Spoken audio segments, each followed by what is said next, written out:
नमस्कार मित्रों, बहुत बहुत स्वागत है आपका आपके अपने YouTube चैनल अडानिया एजुकेशन अकेडमी आसिन पर। काफ़ी समय से मांग आ रही थी कि सर कक्षा 12 का जो कृषि रसायन है वो प्रारंभ कीजिए। उसके जो वीडियो है YouTube पे बहुत कम अवेलेबल है, या अगर है तो उतना उनका लेवल नहीं है।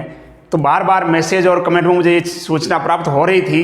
तो आइए आज के कक्षा में प्रारंभ करते हैं। आपके विशेष कृषि रसायन सब्जेक्ट को लेकर कक्षाएं अपन प्रारंभ करने जा रहे हैं। पहला जो लेसन है, देखिए मैं आपको एक बात क्लियर कर देता हूं कि एनसीईआरटी का जो सिलेबस लागू होने जा रहा है नेक्स्ट सेशन से 12th क्लास के अंदर 2021-22 से, उसके अंदर आपके जो एग्रीकल्चर, क्योंकि एनसीईआरटी के अंदर विशेष कृषि रसायन का कोई प्रावधान नहीं है, लेकिन कहा जा रहा है कि आपके जो माध्यमिक शिक्षा बोर्ड राजस्थान है वो जो है आपके कृषि रसायन सब्जेक्ट ही रहेगा। तो आइए आज की कक्षा में प्रारंभ करते हैं। कृषि रसायन का आपका जो पहला जो अध्याय है बहुत ही इजी है, बहुत ही मज़ेदार है। ये एक ऐसा सब्जेक्ट है आपके जिसमें आप आराम से 100 में से 100 नंबर ला सकते हैं। तो आइए बिना किसी देरी के आज का अपन पहला जो लेसन अपना प्रारंभ करते हैं। अध्याय 1 पहला लेसन प्रारंभ करते हैं अपन। अध्याय 1 जिसका नाम है मृदा, सोइल। मृदा, खनिज, चट्टानों का अपक्षय, चट्टानों का अपक्षय और मृदा निर्माण। मृदा निर्माण ये आपका पहला लेसन है कक्षा 12 कृषि रसायन। फर्स्ट चैप्टर का नाम है आपके मृदा, खनिज, चट्टानों का अपक्षय और मृदा निर्माण। तो सबसे पहले अपन बात करेंगे मृदा के बारे में भी, मृदा क्या होती है। फिर अपन बात करेंगे खनिज क्या होते हैं, इसके टाइप्स क्या होते हैं, चट्टानें क्या होती है। चट्टानें, अपक्षय का मतलब होता है टूटना, कि चट्टानें किस प्रकार से टूटती है, और चट्टानों के टूटने से मृदा का निर्माण जो है वो किस प्रकार से होता है, इसको लेकर हम बात करने वाले हैं। तो आइए सबसे पहले अपन प्रारंभ करते हैं अपने मृदा। मृदा क्या होती है इसको लेकर अपन चर्चा करते हैं। सबसे पहला जो टॉपिक लगा लीजिएगा आप, मृदा, सोइल। मृदा जिसे अपन क्या बोलते हैं, सोइल कहते हैं। देखिएगा विज्ञान के अंदर अधिकांश शब्द की जो उत्पत्ति है वो किसी न किसी अन्य शब्द से होती है। उसी प्रकार से मृदा को अपन क्या कहते हैं, अंग्रेजी भाषा में अपन क्या कहते हैं, इसको मृदा को सोइल कहते हैं। अंग्रेजी में मृदा को क्या कहते हैं, सोइल कहते हैं। और इस सोइल शब्द की जो उत्पत्ति है, ये जो सोइल शब्द है, इस सोइल शब्द की उत्पत्ति, एक शब्द होता है लैटिन शब्द होता है। सोइल शब्द की उत्पत्ति लैटिन भाषा के सोलम शब्द से हुई है। सोइल शब्द की जो उत्पत्ति है वो लैटिन भाषा के सोलम शब्द से हुई है, जिसका अर्थ क्या होता है, फर्श। जिसका अर्थ क्या होता है, फर्श। सोइल, मृदा को अपन क्या कहते हैं, अंग्रेजी भाषा में क्या कहते हैं, सोइल कहते हैं। और सोइल शब्द की जो उत्पत्ति है वो लैटिन भाषा के सोलम शब्द से हुई है, और जिसका अर्थ क्या होता है, फर्श, या जिसे अपन फर्श को अपन नॉर्मल क्या बोलते हैं, फ्लोर। जिसका क्या होता है, फ्लोर या फर्श होता है। इसका मतलब जो पृथ्वी जो है ना, पृथ्वी का जो फर्श है, अगर मैं बात करूं इस प्रकार से कि मान लेते कि ये एक पृथ्वी है ना, ये पृथ्वी है, अपन कहते हैं ना धरती माता, ठीक है। ये जो पृथ्वी है इसकी जो ऊपरी जो भाग होगा ना, ये ऊपरी पृष्ठ जो होगी इसकी लगभग 1.5 से 2 फीट की जो गहराई, ज्यादा गहराई भी नहीं, क्योंकि अंदर जैसे जैसे अपन अंदर की तरफ जाते हैं चट्टान आती जाती है। तो ये जो पृथ्वी की जो ऊपरी परत जो होती है, ये ऊपरी परत, या जिसे अपन यूं कह सकते हैं, ये पृथ्वी का क्या है, फर्श है। इसी को अपन क्या कहते हैं, मृदा कहते हैं। क्या कहते हैं, मृदा। पृथ्वी का जो ऊपरी फर्श जो होता है, पृथ्वी का जो ऊपरी भाग है, इसे क्या कहते हैं, मृदा कहते हैं। इस मृदा के अंदर कार्बनिक, अकार्बनिक, है ना, जीवांश पदार्थ होते हैं। इसका संगठन क्या होता है वो अपन आगे बात करेंगे कि मृदा का संगठन, मृदा कैसे बनती है, क्या क्या मृदा के अंदर होते हैं, वो अपन आगे बात करेंगे। तो एक जनरल अगर अपन बेसिक बात करें मृदा के बारे में, तो मृदा या जिसे अपन सोइल कहते हैं, उस सोइल शब्द की उत्पत्ति जो है लैटिन भाषा के सोलम शब्द से हुई है, जिसका अर्थ क्या होता है, फर्श होता है। क्या होता है, फर्श। अब देखो मृदा को लेकर अलग अलग वैज्ञानिकों ने इसकी अलग अलग परिभाषाएं दी है, तो उसको लेकर हम बात करते हैं कि अलग अलग वैज्ञानिकों ने इसकी क्या परिभाषा दी है। इससे पहले देखिएगा, यहां मैं आपको सारे टॉपिक जो है वो क्लियर करवा दूंगा, लेकिन बात आती है नोट्स की। तो नोट्स लिखाना आप भी जानते हैं कि ऑनलाइन क्लासेस में संभव नहीं है। तो नोट्स के लिए आपके लिए एक सबसे बेस्ट तरीका मैं आपको बता रहा हूं कि हमने जो क्लास यानी ऑफलाइन क्लासेस जो चलती है, ऑफलाइन क्लासेस के अंदर जो नोट्स लिखा रखे हैं हमने उसकी पीडीएफ बना दी है, और उस पीडीएफ को हमने टेलीग्राम चैनल जो है हमारा उसके ऊपर हमने डाल दिया है। अब बात आती है कि सर टेलीग्राम चैनल तक हम कैसे पहुंचे। तो देखिए, एक तो आपके मोबाइल के अंदर टेलीग्राम जो ऐप है वो इंस्टॉल होना चाहिए। जिस प्रकार से आपके व्हाट्सएप का मोबाइल नंबर से रजिस्ट्रेशन होता है, उसी प्रकार से आपके टेलीग्राम का भी क्या हो जाएगा, रजिस्ट्रेशन हो जाएगा। प्ले स्टोर से जाकर आप टेलीग्राम ऐप डाउनलोड करें और उसका मोबाइल नंबर के द्वारा क्या कर दें, रजिस्ट्रेशन कर दें। उसके बाद जो उसका जो सर्च बार आता है उसमें आप सर्च करें अडानिया एजुकेशन। जब आप अडानिया एजुकेशन सर्च करोगे तो हमारा चैनल आएगा, आप उस चैनल को ज्वाइन कर लीजिएगा। और उसके अंदर जब आप ढूंढोगे तो आपको agriculture chemistry 12th agriculture chemistry के नाम से आपको एक पीडीएफ मिलेगी, वो आप डाउनलोड कर लीजिए। उसके अंदर प्रॉपर पूरे की पूरी किताब के नोट्स जो है हमने डाल रखे हैं, ठीक है। दूसरा, अगर ये आप ऑलरेडी अगर आपने डाउनलोड कर रखा है तो नीचे जो आपके डिस्क्रिप्शन बॉक्स में आप देखोगे हमने वहां पर टेलीग्राम चैनल का लिंक दे रखा है, आप वहां से जाकर सीधे आप टेलीग्राम चैनल पे पहुंच सकते हैं। तो ये हो गई आपके नोट्स की बात कि नोट्स आपको कहां से मिल सकते हैं। तो आइए अपन बात करते हैं मृदा के बारे में कि मृदा की जो परिभाषाएं हैं वो क्या क्या है। देखिए, मृदा की परिभाषा की अगर अपन बात करें तो सबसे पहले आते हैं जोफे एवं मार्बट, दो वैज्ञानिक थे, जोफे एवं मार्बट। जोफे एवं मार्बट, इनके अनुसार मृदा की क्या परिभाषा है। जोफे एवं मार्बट, ध्यान रखिएगा, मृदा की परिभाषा की अपन बात करें जोफे एवं मार्बट के अनुसार, देखिएगा कि जैसे मान लो कि मैं कह देता हूं कि ये एक चट्टान है, इस तरह से ये एक क्या है, चट्टान है, ठीक है। तेज हवाएं चलती है, आंधी चलती है, तूफान आता है, बरसात होती है, जिसकी वजह से चट्टानें लगातार धीरे धीरे क्या होती रहती है, कमजोर होती जाती है। क्या होती जाती है, कमजोर होती जाती है। अब मुझे बताओ कि ये जो चट्टानें हैं ये प्राकृतिक है या कृत्रिम है। आप कहोगे सर ये चट्टानें क्या है, प्राकृतिक है, मानव ने थोड़ी बनाया, ये प्रकृति से बनी है, तो इसको अपन प्राकृतिक कह सकते हैं। यानी ये जो चट्टानें हैं ये प्राकृतिक है, ठीक है। यानी अपन यूं कह सकते हैं ये प्रकार की प्राकृतिक वस्तु हो गई, या प्राकृतिक पिंड हो गया, या प्राकृतिक पदार्थ हो गया, कुछ भी कह सकते हैं। अब यहां पर जो हवाएं जो चल रही है, हवाएं इन पर क्या लगा रही है, बल लगा रही है। जो हवा चल रही है बताओ वो हवा प्राकृतिक है या कृत्रिम है। आप कहोगे सर हवा भी क्या है, प्राकृतिक है, हवा भी क्या है, प्राकृतिक है। यानी अपन कह सकते हैं कि ये जो चट्टान है ये क्या है, एक प्राकृतिक पदार्थ है। चट्टान क्या है, एक प्राकृतिक पदार्थ है। चट्टान एक क्या है, प्राकृतिक पदार्थ। इधर से ये क्या चल रही है, हवाएं चल रही है। क्या चल रही है, हवाएं। अगर ये हवाएं चल रही है तो ये हवाएं भी क्या है, प्राकृतिक है। और ये हवाएं क्या करेगी, इन चट्टानों पर क्या लगाएगी, बल लगाएगी। क्या लगाएगी, बल। हवाएं बल लगाती है तो आप जानते हो कि जैसे मान लो कि तेज हवा चल रही है, आंधी आ रही, तूफान आ रही, तो आपको खुद को महसूस होता है ना कि हवा पीछे से धकेलती है। आप मान लो कि हवा इधर से आ रही है, आप साइकिल चला रहे हो तो आप जब आओगे कि नहीं, क्योंकि हवा आपको पीछे की तरफ धकेलेगी, क्योंकि हवा बल लगाती है। इसका मतलब तो ये हुआ ना, हवा क्या लगाती है, बल लगाती है, दाब लगाती है, ठीक है। तो ये चट्टानें प्राकृतिक हो गई, ये हवाएं जो चल रही ये भी क्या हो गई, प्राकृतिक हो गई। और इन चट्टानों के द्वारा, सॉरी इन हवाओं के द्वारा चट्टानों के ऊपर जो बल लगेगा वो बल भी क्या होगा, प्राकृतिक होगा। यानी एक तो हो गया आपके प्राकृतिक पदार्थ, और यहां पे जो बल लगेगा वो कौन सा बल लगेगा, प्राकृतिक बल लगेगा। कौन सा लगेगा, प्राकृतिक बल लगेगा। ये प्राकृतिक बल लगने की वजह से चट्टानें क्या हो जाएगी, टुकड़ों में टूट जाएगी धीरे धीरे।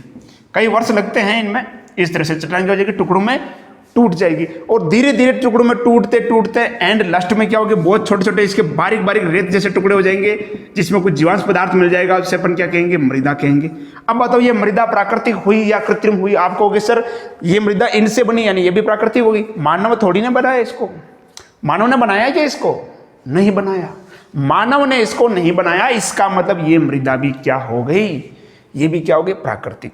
अब अपन बात करते हैं जोफे एवं मार्बट के अनुसार मृदा की परिभाषा क्या होगी, ठीक है। तो देखिएगा जोफे मार्बट ने क्या कहा, मृदा एक प्राकृतिक पिंड है।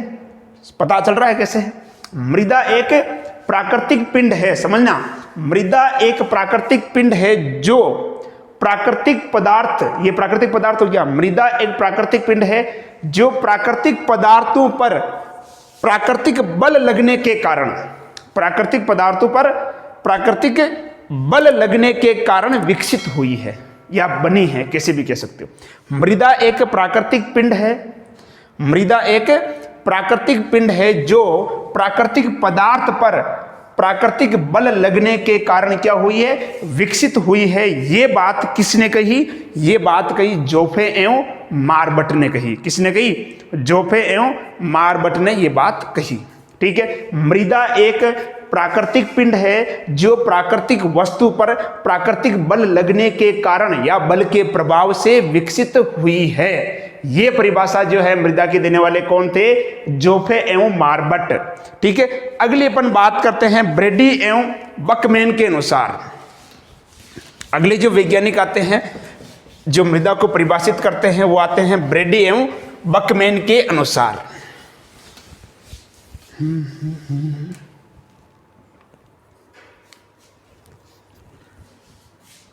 अगला आता है आपका ब्रेडी एवं बकमैन। ब्रेडी एवं बकमैन, इन्होंने देखो मृदा के बारे में क्या कहा। ब्रेडी एवं बकमैन ने क्या कहा, इन्होंने भी कहा कि देखो मृदा एक क्या है, प्राकृतिक पिंड है। इन्होंने भी यही माना कि मृदा एक प्राकृतिक पिंड है। जोफे मारबट ने भी माना मृदा एक प्राकृतिक पिंड है, लेकिन इन्होंने थोड़ा उसको अलग तरीके से यानी परिभाषा को थोड़ा मॉडिफाई कर दिया। ठीक है, कि जैसे मान लेते हैं कि अपन बात करते हैं कि जोफे मारबट ने कहा कि जैसे ये चट्टानें हैं और चट्टानों के टूटने से क्या बनती है, ये मृदा बन गई। क्या बन गई, मृदा बन गई।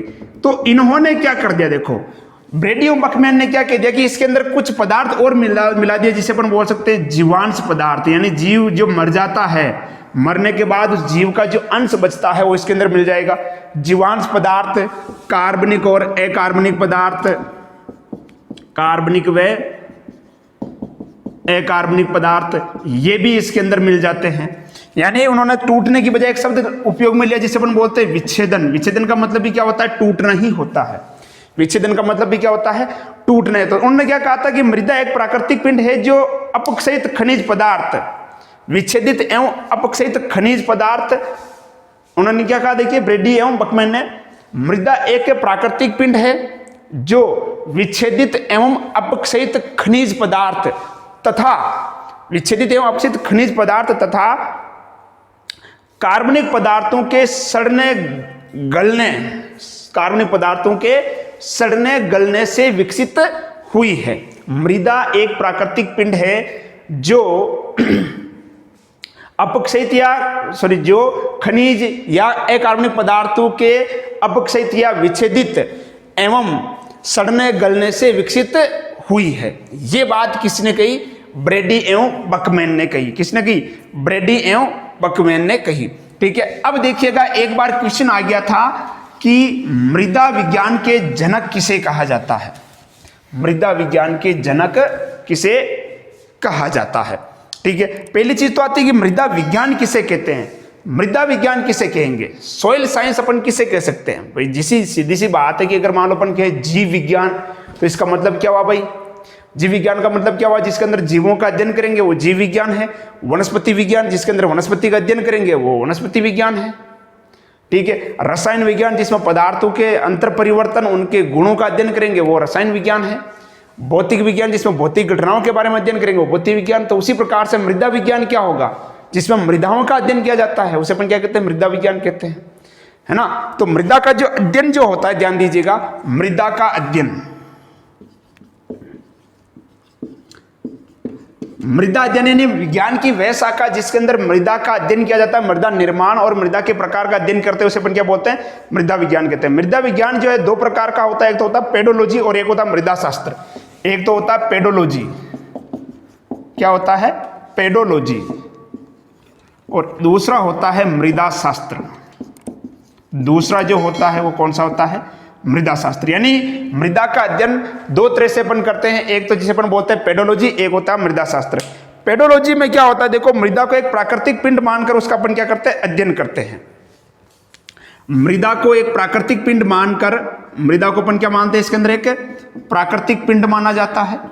मृदा को एक प्राकृतिक पिंड मानकर इसमें अपन क्या करते हैं, अध्ययन करते हैं, जिसके अंदर मृदा का जन्म यानी मृदा कैसे बनी, मृदा को एक प्राकृतिक पिंड मानते हैं, और मृदा का निर्माण यानी मृदा कैसे बनी, ठीक है, और उसका वितरण यानी कहां कहां पे किस प्रकार की मृदा पाई जाती है, ये सभी किसके अंदर आ जाता है, आपके पेडोलॉजी के अंदर आ जाता है। मृदा का निर्माण, उसका वितरण, वो सब किसके अंदर आएगा, पेडोलॉजी के अंदर। दूसरा आता है आपका मृदा शास्त्र। मृदा शास्त्र में अपन देखो नाम से पता है, मृदा शास्त्र यानी पादप समुदाय के संदर्भ में। मृदा शास्त्र में अपन क्या लेते हैं, पादप समुदाय को ध्यान में रखकर जब मृदा की परिभाषा दी जाती है तो वो आ जाता है मृदा शास्त्र आ जाता है। क्या जाता है, मृदा शास्त्र। यानी उच्च श्रेणी के जो पादप होते हैं, ध्यान दीजिएगा, यदि मृदा को उच्च श्रेणी के पादपों के संबंध में अगर परिभाषित किया जाएगा तो उसे अपन बोलेंगे मृदा शास्त्र।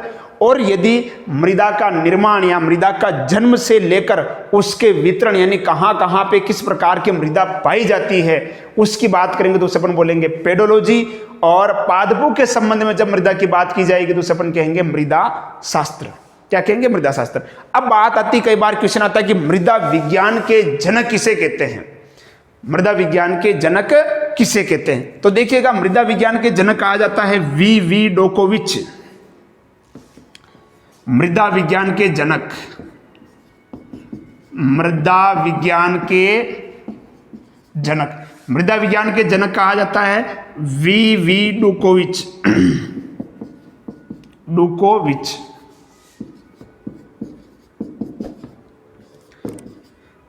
वी डोकोविच या विस्लिन डोकोविच, इनको कहा जाता है मृदा विज्ञान के जनक कहा जाता है। ठीक है, क्लियर। एक बार मैं इसको थोड़ा देख लेता हूं, कैमरे को कहीं कट नहीं रहा आपके, थोड़ा इसको एडजस्ट कर लेते हैं।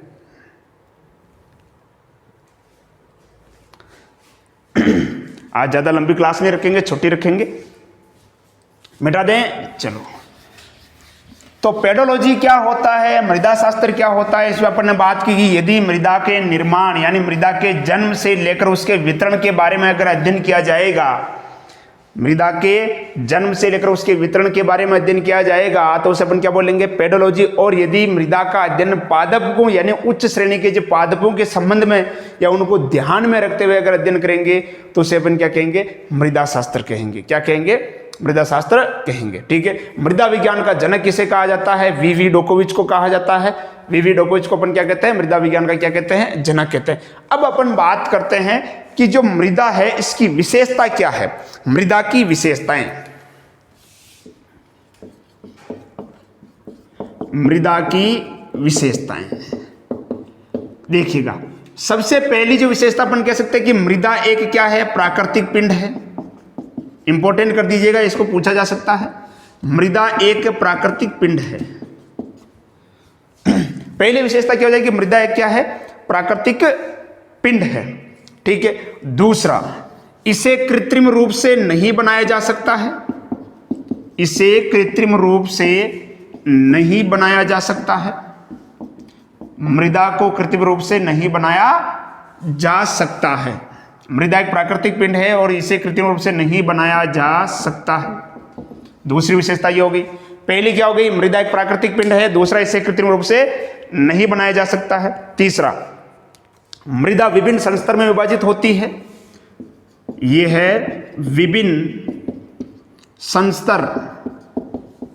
संस्तर में विभाजित होती है। यहां से नोट्स उतारने की कोशिश ना करें आप, विभाजित होती है। नोट्स के लिए मैंने आपको बता ही दिया है कि आप टेलीग्राम से डाउनलोड करें। यह है विभिन्न संस्तर में क्या होती है, विभाजित होती है। ठीक है, पैतृक पदार्थ, देखिए पैतृक पदार्थ किसे कहते हैं, जिससे मृदा का निर्माण होता है। जिन पदार्थों से मृदा का क्या होता है, निर्माण होता है।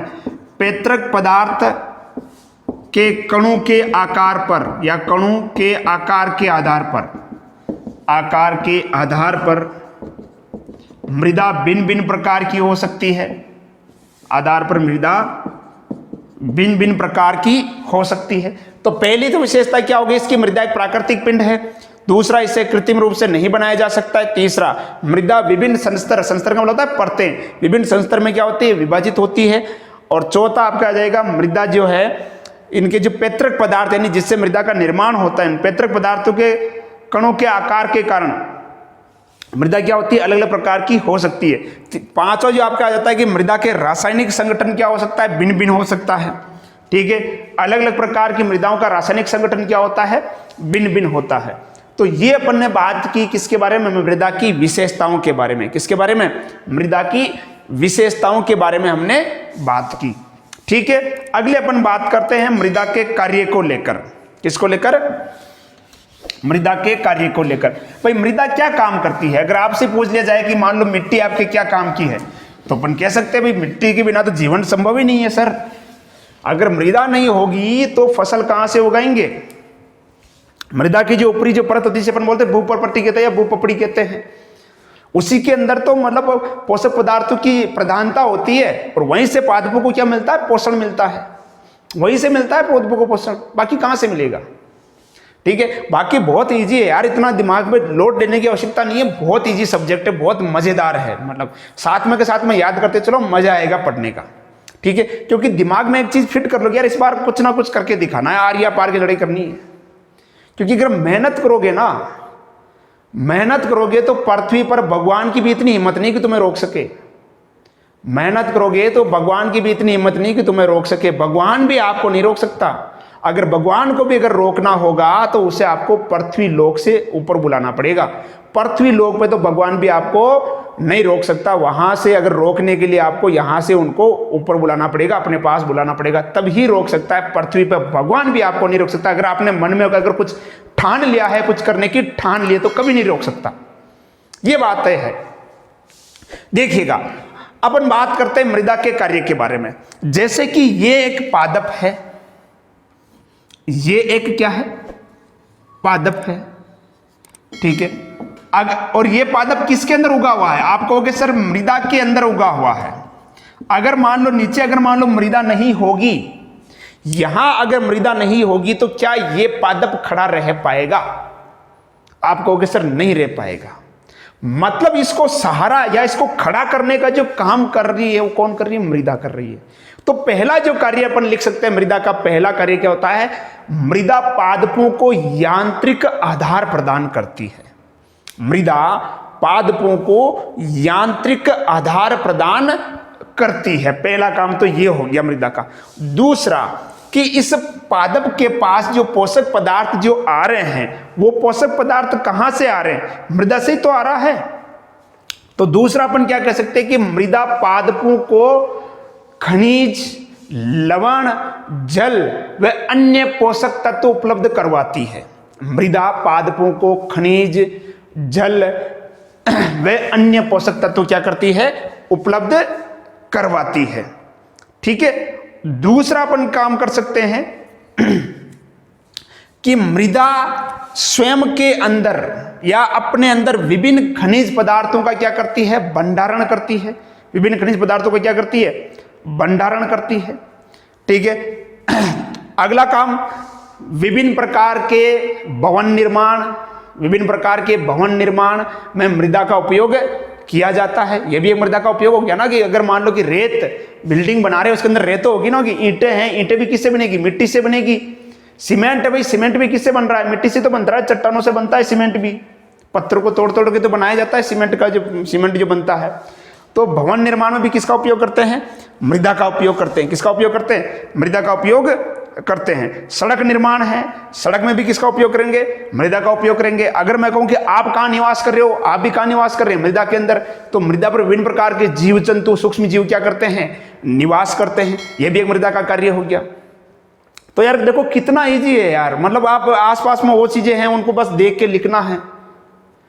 मृदा, मिट्टी, तो इसके बारे में और कुछ नई चीज तो है ही नहीं ना, बहुत इजी है, ठीक है। तो ये हो गए मृदा के कार्य हो गए। बार बार कह रहा हूं, यहां हर चीज को एक्सप्लेन कर दिया जाएगा। नोट्स आपको टेलीग्राम से डाउनलोड करने होंगे, नोट्स आपको टेलीग्राम से डाउनलोड करने होंगे। टेलीग्राम चैनल पर आप जाइए और वहां लिखिए आप अडानिया एजुकेशन, बाकी लिंक दिया हुआ है।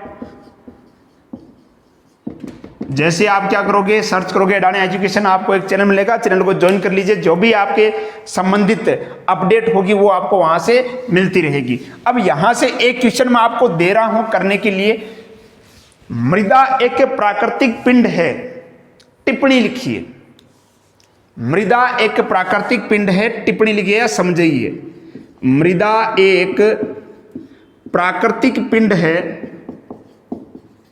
प्राकृतिक पिंड है समझिए। मृदा एक प्राकृतिक पिंड है समझिए। ठीक है, ये आपको क्वेश्चन करना है कि जो भी मैंने करवाया है उसी हिसाब से लिखना है, थोड़ा दिमाग लगाओगे हो जाएगा। अच्छा क्वेश्चन है, मृदा एक प्राकृतिक पिंड है समझिए, कि मृदा को आप प्राकृतिक पिंड कैसे कह सकते हो, ये आपको बताना है। ठीक है, अब तक देखो जो अपन ने पढ़ा, एक बार मैं फिर से आपका रिवाइज करवा देता हूं। सबसे पहले अपन ने बात की मृदा के बारे में बात की। मृदा जो है इसको अपन बोलते हैं सोइल, और सोइल जो शब्द है ये लैटिन भाषा के सोलम शब्द से बना है, और सोलम शब्द का अर्थ क्या होता है? फर्श होता है। क्या होता है? फर्श होता है। ये अपन ने बात की। ठीक है, फिर अपन ने बात की मृदा की परिभाषा के बारे में। मृदा की परिभाषा में अपन ने दो वैज्ञानिकों को अपन ने देखा था, एक तो जोफे और मार्बट, और एक अपन ने देखा था ब्रेडी व बकमैन। ठीक है, जोफे और मार्बट ने क्या कहा कि मृदा एक प्राकृतिक पिंड है जिसका निर्माण प्राकृतिक पदार्थों पर प्राकृतिक बल के प्रभाव से हुआ है।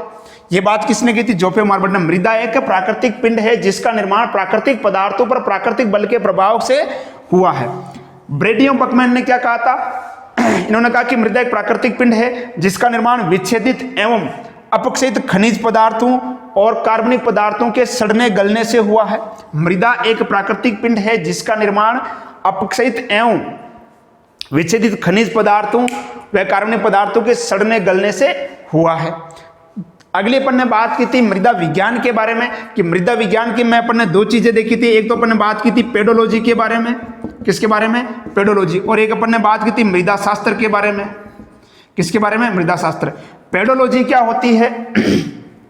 जब मृदा के जन्म यानी मृदा निर्माण से लेकर उसके वितरण का अध्ययन किया जाता है तो उसे अपन बोलते हैं पेडोलॉजी कहते हैं। और जब मृदा का अध्ययन उच्च श्रेणी के पादप समुदाय को ध्यान में रखकर या उनके संबंध में अध्ययन किया जाता है तो उसे अपन क्या बोलते हैं? मृदा शास्त्र कहते हैं। क्या कहते हैं? मृदा शास्त्र। मृदा विज्ञान का जनक किसे कहते हैं? वीवी डोकोविच को कहते हैं। किसको कहते हैं? वीवी डोकोविच को कहा जाता है मृदा विज्ञान का जनक। फिर अपन ने बात की थी मृदा के कार्य को लेकर, और फिर एक बार और अपन ने बात की मृदा की विशेषताओं के बारे में, कि मृदा प्राकृतिक पिंड है जिसे अपन कृत्रिम रूप से नहीं बना सकते हैं। ठीक है, उनके जो पैतृक पदार्थ होते हैं यानी जिससे मृदा का निर्माण होता है, उन पैतृक पदार्थों के आधार पर मृदा के प्रकार क्या होते हैं? अलग अलग होते हैं। मृदा का रासायनिक संगठन क्या होता है? अलग अलग होता है। तो कुल 5 प्रकार की विशेषता अपन ने देखी थी। फिर अपन ने बात की थी मृदा के कार्य के बारे में, कि मृदा क्या काम करती है। तो काम आप सभी जानते ही हैं कि क्या क्या काम मृदा के हो सकते हैं। तो आज की क्लास को मैं ज़्यादा लंबा नहीं रखूंगा।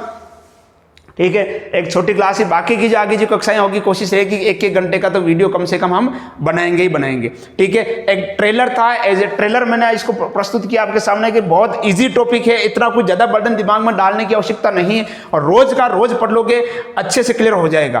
क्योंकि आप देखोगे कि सबसे ज़्यादा नंबर अगर बच्चों के आ रहे हैं तो वो केमिस्ट्री के अंदर आ रहे हैं, क्योंकि सब्जेक्ट मज़ेदार है। सब्जेक्ट मज़ेदार है ना, आनंद आता है भाई। केमिस्ट्री बोले तो मज़ा, इसको पढ़ने में भी मजा आता है, पढ़ने में भी मजा आता है ना। तो सब्जेक्ट बहुत इजी है, बहुत इजी है, सीधे से क्वेश्चन निकल के आते हैं। तो नोट्स प्रॉपर बनाते चलो। स्कूलें कब खुलेगी, कोचिंगें कब चलेगी, इसका कोई भरोसा नहीं। ना आपको पता है, ना मुझे पता है, ना जो उच्च पदों पर बैठा है उनको पता है। किसी को कुछ भी नहीं पता है। परिस्थितियां बहुत खराब है, घर में रहना है, सुरक्षित रहना है। सरकार ने जो टीकाकरण अभियान चला रखा है उसका बिल्कुल आपको समर्थन करना है, और आपके आसपास जो भी लोग हैं उनको समझाना है। एक जो गलत अफवाह जो फैली हुई है लोगों के बीच में कि मतलब टीका लगाने से मर रहे हैं, यार ये तुम क्या सोचते हो? मतलब दिमाग की अवस्था खराब हो चुकी है। मतलब टीका सरकार को मरवाएगी क्या? किस देश की सरकार अपने देश के नागरिकों को मरवाना चाहेगी? कभी नहीं। आपके हेल्थ के लिए, आपके स्वास्थ्य के लिए सरकार कुछ काम कर रही है, और आप ये अफवाह फैला रखी है जो मर्जी आए, जो नपुंसकता हो जाएगी, ये हो जाएगा, वो हो जाएगा। पता नहीं कहां से लेके आते हो इतना ज्ञान यार। इसलिए आप एक शिक्षित नागरिक होने के नाते आपका एक फर्ज बनता है कि जितने भी जो लोग आपके आसपास हैं उनको समझाएं कि ये जो भी आपके व्हाट्सएप मंत्रालय से जो खबर आ रही है बिल्कुल निराधार है। इसका कोई तर्क नहीं है, कोई अस्तित्व नहीं है, कोई आधार नहीं है। ये एक अफवाह है। आप जहाँ पे भी जो टीकाकरण सेंटर जो है आप वहाँ जाइए और वहाँ पर अपना टीकाकरण करवाइए। ठीक है, तो आज की कक्षा यहीं तक रखते हैं, मिलते हैं नेक्स्ट क्लास में। तब तक घर पे रहे, सुरक्षित रहें, पढ़ाई करते रहें। और यदि ये कक्षा आपको पसंद आई है, हाँ ये चीज़ मैं पहले कह रहा हूँ कि मेरी जो स्पीड थोड़ी ज़्यादा है, स्पीड ज़्यादा होने का कारण क्या है कि मैं सोच रहा हूँ कि थोड़ा स्पीड चल के जो चैप्टर इजी है, क्योंकि ये चैप्टर वैसा नहीं है जिसको इतना मतलब वो अपन धीरे धीरे करें।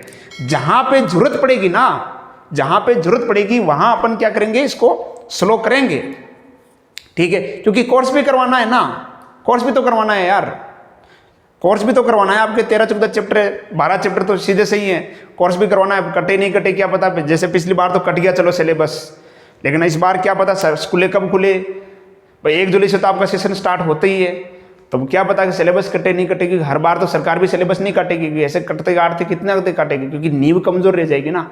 अगर नींव कमजोर रहेगी तो इस पर भवन कभी भी, बिल्डिंग कभी मजबूत खड़ी नहीं की जा सकती, क्योंकि भविष्य खराब हो जाएगा। बच्चे का भविष्य खराब हो तो देश का भविष्य भी खराब करेगा, है ना। तो स्पीड थोड़ी ज़्यादा है, चिंता करने की जरूरत नहीं है, स्पीड अपन कम करेंगे। क्योंकि मैंने इसको स्पीड थोड़ा इसलिए ज़्यादा कि ऐसा कोई टॉपिक था नहीं जिसमें इतना मतलब धीरे धीरे चला जाए, आपको भी बोरियत महसूस होने लगती।